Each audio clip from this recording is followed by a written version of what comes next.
Well, what we're doing today is taking a pretty radical new approach. So we'll have a full ban on disposable vapes. We'll have a ban on all flavours bar one. Now, a Minister for Health can increase those.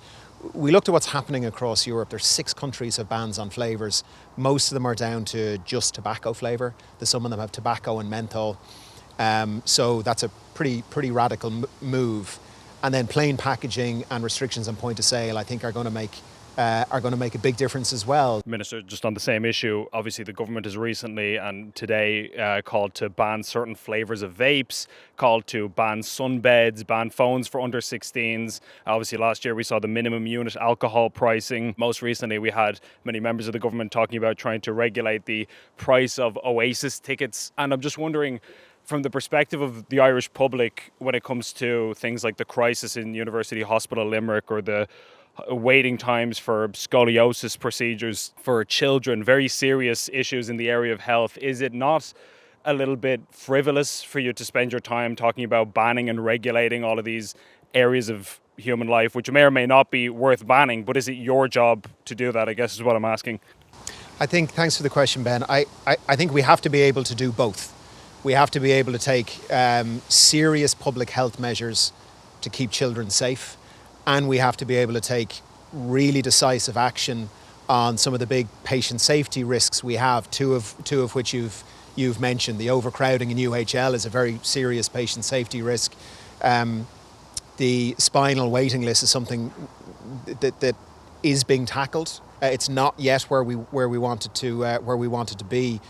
But we're putting a lot of extra resource, a lot of extra effort in there.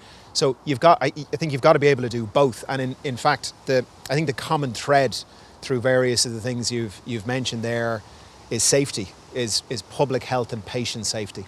But what would you say to somebody who will be watching this at home saying, but the government isn't doing both, because there are some of these problems which have been long-standing for years, like the trolley crisis and the spinal surgery and so on, that's not being fixed. I mean, there's measures being put in place, but obviously there's still a huge issue there, as you admit, of course. And yet the government is running around with these kind of peripheral issues like banning vape flavours. Do you not see how somebody might argue that that's a little bit trivial and not addressing the more substantive issues that need to be solved more urgently, that you shouldn't be concerning your time with this, for example? Thanks, Ben. Let me take the two bits separately, if I may. Things like the age at which you can sell cigarettes to people, the age at which you can sell vapes to people, it matters from a public health perspective. You know, we have strong clinical evidence.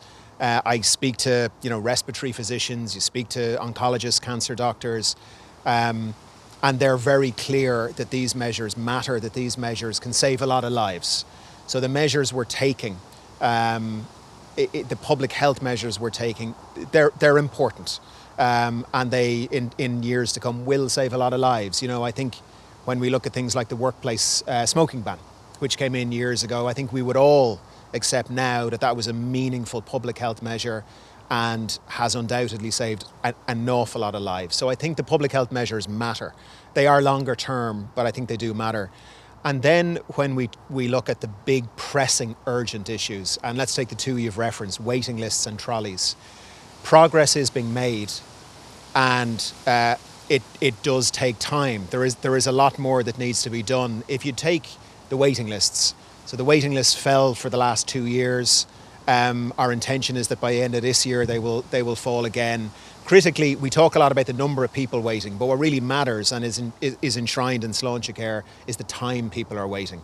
So the amount of time people is waiting for an outpatient appointment, for example, is falling every year.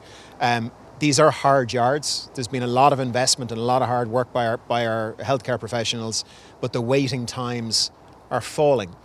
And what we're seeing now in more and more areas, by no means across the country yet, but is really radical falls. So take here in Dublin. People who were referred for cataracts not that long ago were told it would be a 6-year wait. It's now 12 months and falling. Children referred to an eye specialist just a few short years ago were told it was a 2 to 3 year wait. It's now 5 weeks.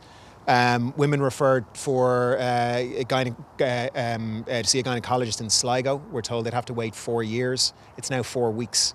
So we're by no means there, but the average numbers are falling, and they're falling year on year. And then individual clinical teams are changing the conversation from waiting for years to waiting for months, waiting for weeks. So it is happening, but I fully accept we're turning around a very big tanker, and it does take time. When it comes to the trolleys, again, one of our huge patient safety risks, the number of patients on trolleys this year compared to last year has fallen a lot. Not everywhere. UHL is an outlier in that actually the numbers have shot up, but in most of our other hospitals they've come down very considerably, and that's in spite of a lot more people arriving at the emergency department. So again, there's no room for complacency. It is full steam ahead. We are turning around a big tanker here, and it is working. We have several years to go, but it is now working. And so it's a very long way of saying the public health measures do matter, and the big urgent challenges are being addressed. We'd all love to see them fixed, but it does take time.